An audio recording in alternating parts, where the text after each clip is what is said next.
The National Broadcasting Company presents Lights Out, a summer revival of the famous series which many of our listeners will remember.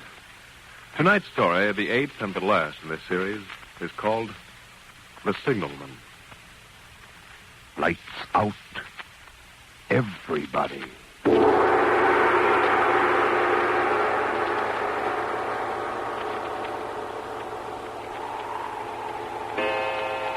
This is the witching hour.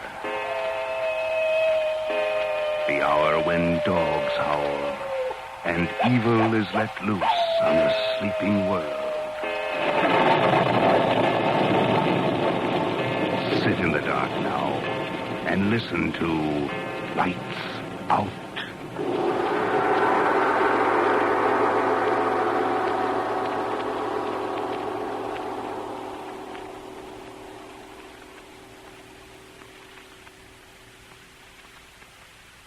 Hello, below there. I was calling to a man who stood beside a railroad track at the bottom of a deep and rocky ravine. One would have thought that, considering the nature of the ground, he would have looked up to where I was standing. But instead he turned and looked down the railroad line. I called again. Hello, below there. Because the terrible glare of the setting sun was in my eyes, I put my left arm across my face and waved to him with my right. He looked up, and I saw in his face an expression of intense horror. He regarded me fixedly without moving. I shouted, Is there a path by which I can come down and speak to you? He continued to stare at me. Gradually, the expression of horror seemed to pass from his face, leaving it a gray, empty mask. When he spoke, his voice seemed to come from a grave. Why do you wish to speak to me? No reason. Just want to talk. If you have no reason, then please go on your way. Well, I do have a reason. Let me come down and talk to you. He motioned with his little rolled-up flag to a narrow path about 200 yards distant, which descended the rocky wall of the ravine. I carefully made my way down it. The ravine was extremely deep and unusually precipitate. The man's post at the bottom was in as solitary and dismal a place as I'd ever seen. I could see the railroad tracks running into a dark, gloomy tunnel at one end of it. So little sunlight ever found its way to the spot that it had an earthy, deadly smell. And so much cold wind rushed through that it struck chill into me, as though I'd left the mortal world. Hello, I'm afraid I'm intruding. Well? I'd better explain.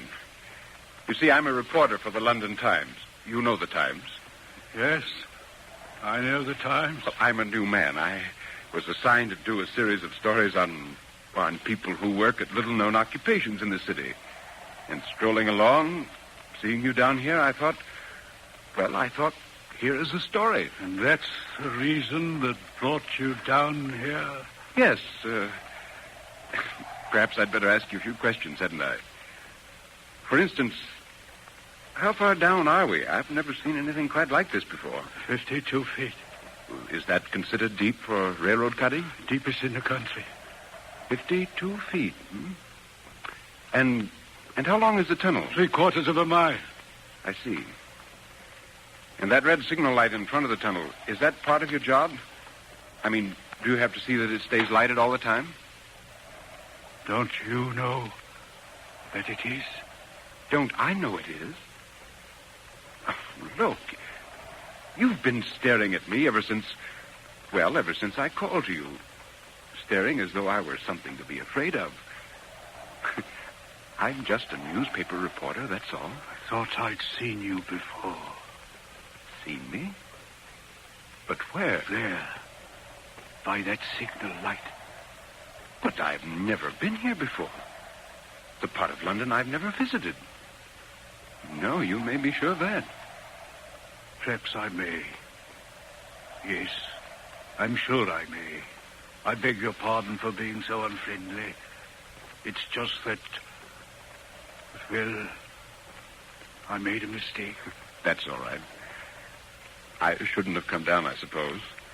After I saw this unusual ravine in the tunnel and your job down here, I felt I had to come down and talk to you. I think I'm glad you did. I have very little company. This is a world here different from other men's worlds. I can believe that. May I ask, what exactly is the nature of your job? I mean, besides keeping the signal light burning and flagging the trains, what do you have to do? Not very much. I operate the telegraph in my hut over there. Turn this iron handle now and then. That's all. And you're down here all the time? Yes. Don't you ever get a chance to take a few minutes off and get up there and top in the sunlight? Very seldom. I daren't leave the telegraph. By the way, I have a fire in my signal house. Wouldn't you like to come in and warm yourself? Indeed, I would. This wind cuts right through me. We'll hurry along.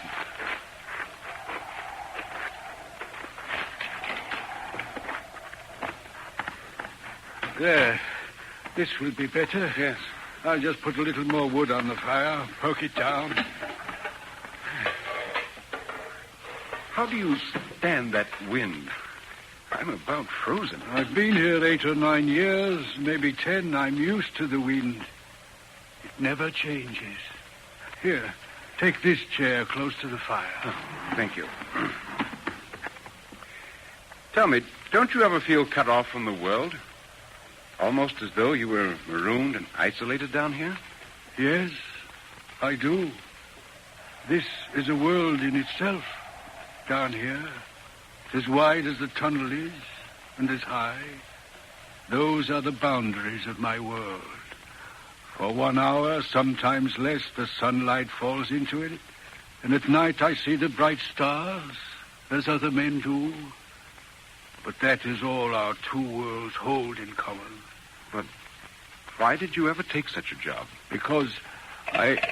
Oh, excuse me, a message. Certainly. 6:15, Roxborough, 10 minutes late.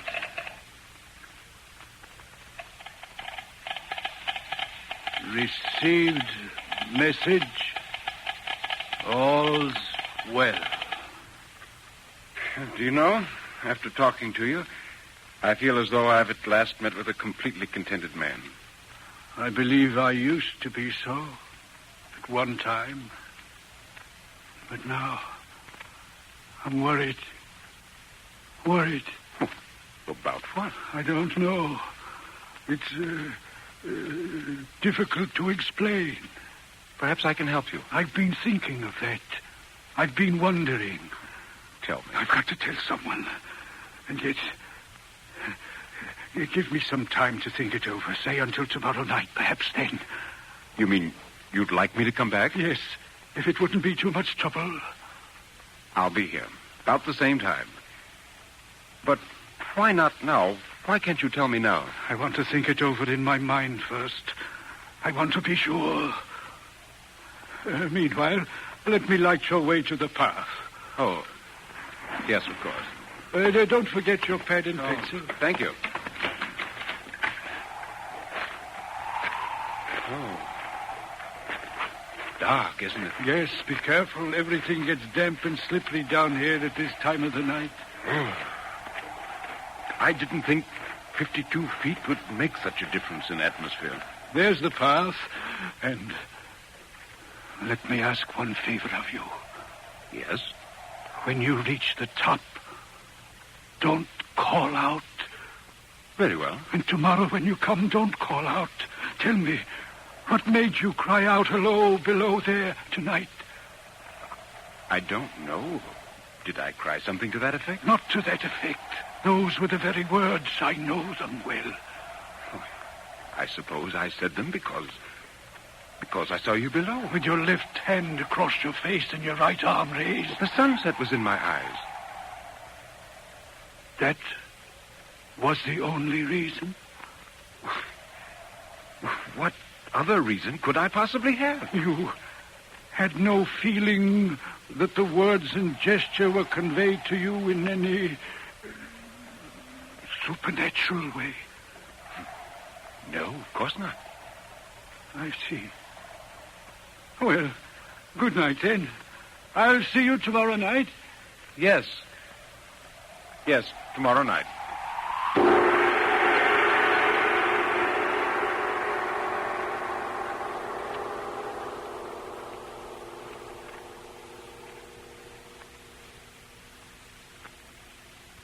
That night, I slept poorly. Or rather, I didn't sleep. Because the man's face was constantly before me. And there was something in the eyes of fear, a wordless crying, agony of spirit that fevered my own brain and wouldn't let me rest. All night long, I watched the face, and behind it was the sun going down in flames beyond the ravine, and a figure which I recognized as myself, one arm shading the eyes, the other waving and standing in the ravine and shouting, "Hello, below there!" In the morning, my landlady awakened me. She said I'd been crying out in my sleep all night. Throughout that day, I worked with one eye on the clock, counting the hours until my appointment with the signalman. At last it came. The sun was going down again as I made my way down the path into the dank and unworldly ravine. He was waiting for me at the bottom with his white light. I didn't call to you. It's as you asked. I'm glad you didn't. I was waiting for you. Come along. We'll go into the hut and talk. It's warm there. Good. I'm glad you came. At times during the day, I feared you wouldn't. I promised you. Yes.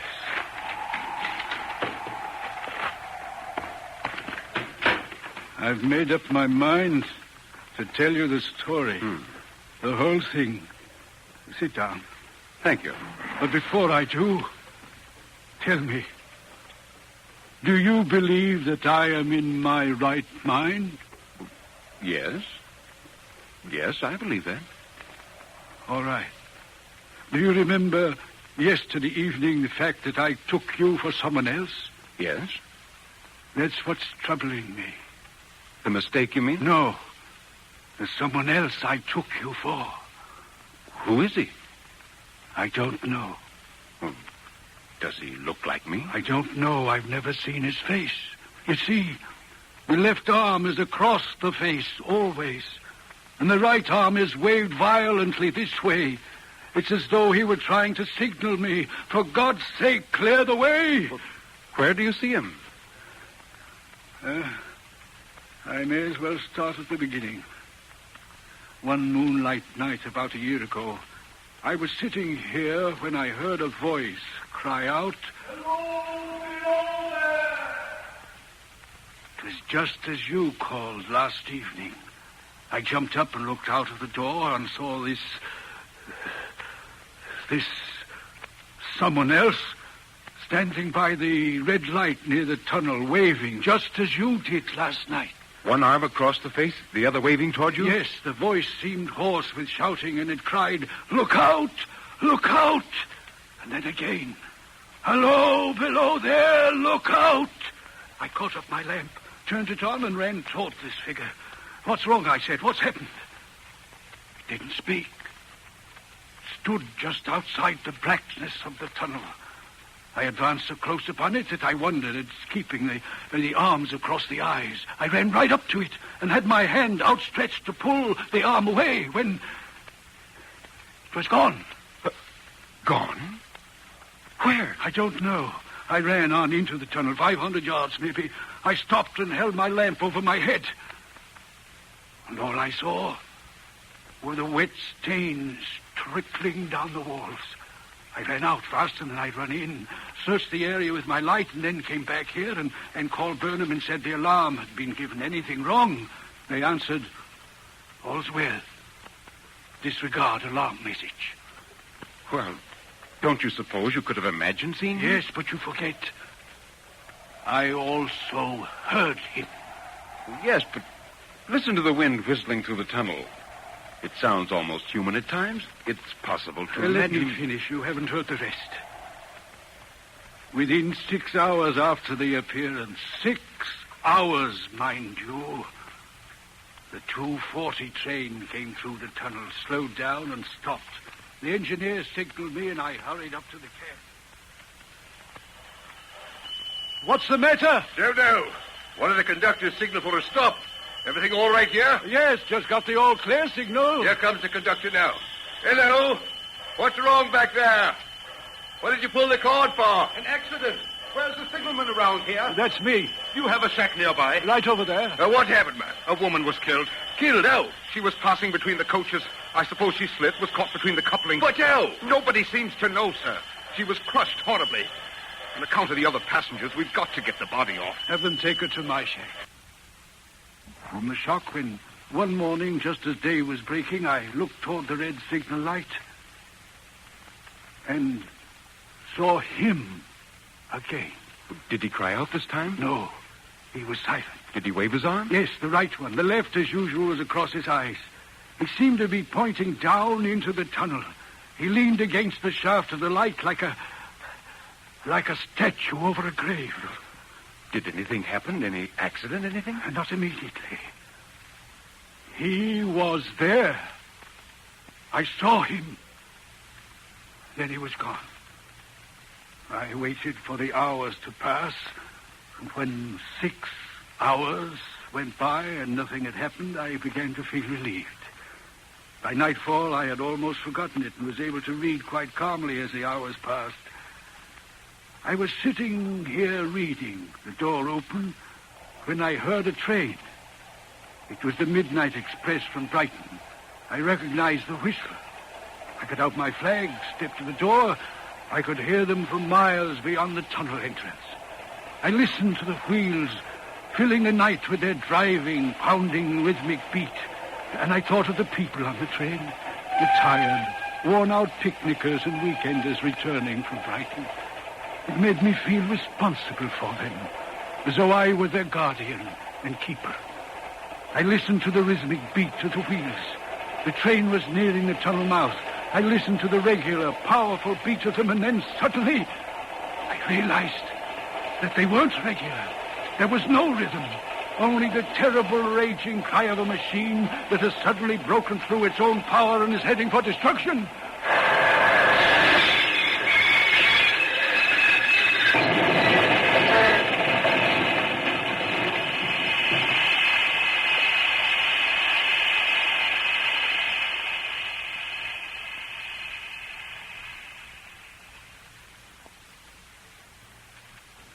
It was the worst wreck on the line.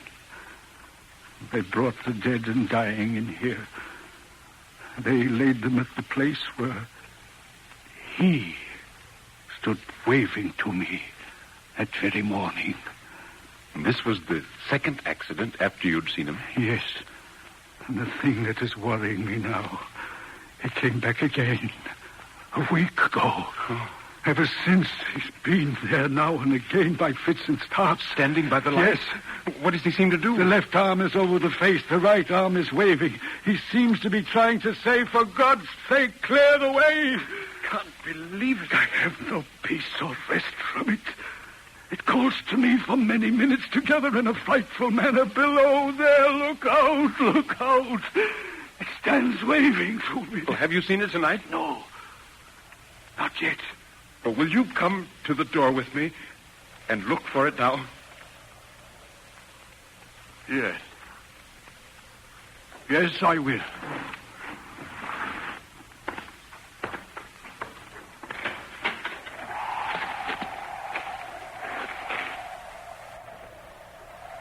Do you see it? No. It's not there. Then let's go back.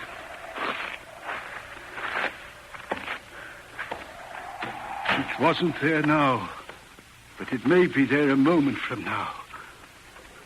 What troubles me is, what does this specter mean? What is the danger? Where is the danger? There is danger overhanging somewhere on this line. Some dreadful calamity is about to happen. It's not to be doubted this third time after what has gone before. But what can I do? Nothing that I can see. If I telegraph danger, I can give no reason for it. I should get into trouble and do no one any good. They would think I was mad. I would wire danger, take care, and they would answer, what danger, where? And I would have to wire back, don't know, but for God's sake, take care. And they would, of course, discharge me. What else could they do? Yes, I see. When it first stood under that light, why didn't it tell me she is going to die? Let them keep her at home.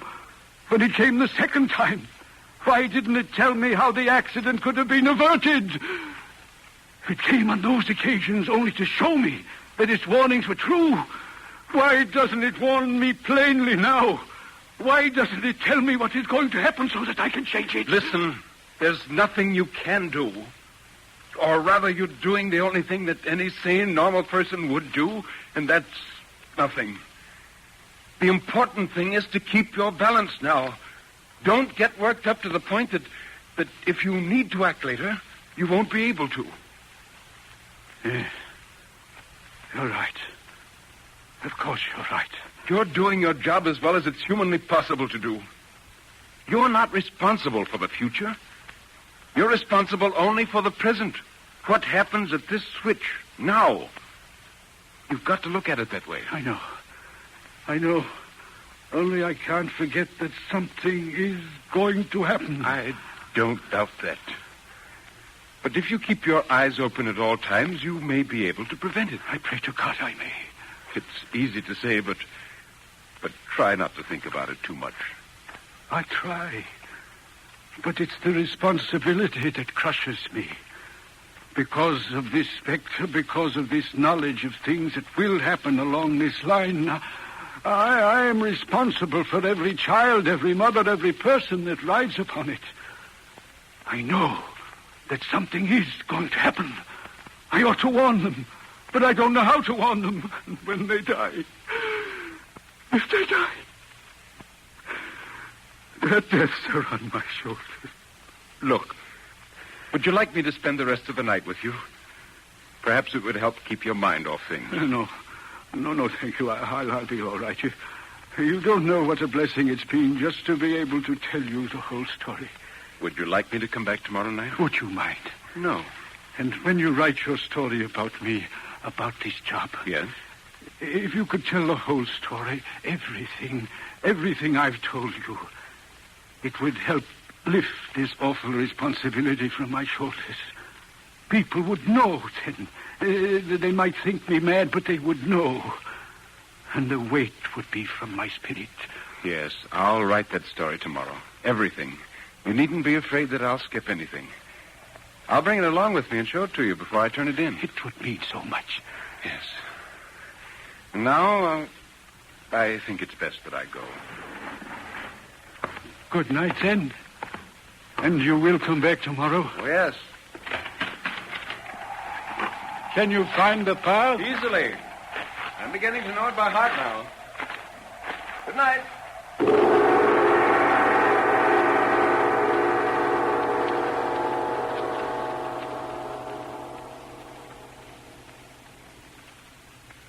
I went to bed immediately after returning to my lodgings. If I had slept unsoundly the night before, I slept little, if any, this night. They were the same dreams, the man's face, his eyes with their deep inner secret and pain, and in the background the sun going down over the ravine, and the figure, no longer my own, with one arm across the eyes and the other waving toward me, crying in a low moan, "Clear the way, clear the way."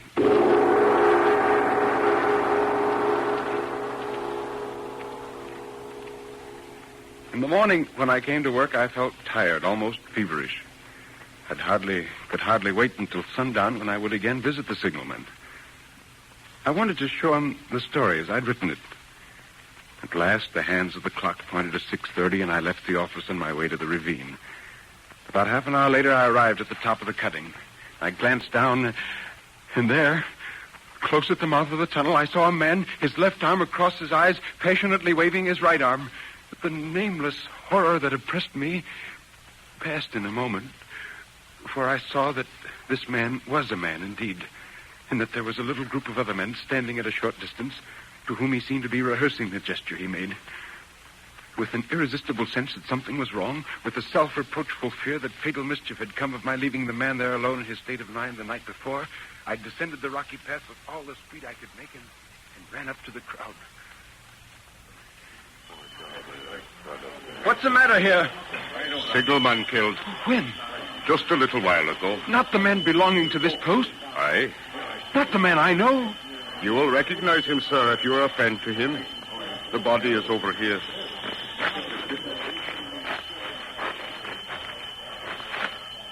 There. You see? Oh. How did it happen? He was cut down by the engine, sir, just as he was lighting that red lamp. No man on the line knew his work better. But somehow he wasn't clear of the outer rail. He had the lamp in his hand ready to light it as the engine came out of the tunnel. His back was toward it, and she cut him down. Ah, here's the engineer now. Tom, show him how it happened. Yes, how did it happen? I'm a reporter from the Times. Well, sir, coming around the curve in the tunnel, I saw him at the end. There was no time to check the speed, but I always knew him to be very careful. Only this time, he didn't seem to pay any attention to the whistle. I finally shut it off when we were running down on him and called out to him. What did you say? I shouted, "Hello, below there! For God's sake, clear the way!" No. Yes, sir. That I shouted. Oh, it was a terrible thing, sir. I never left off calling to him. Finally, I put my left arm across my eyes so that I wouldn't have to see, and I waved this arm to the last. But it was no use, sir. No use. No use.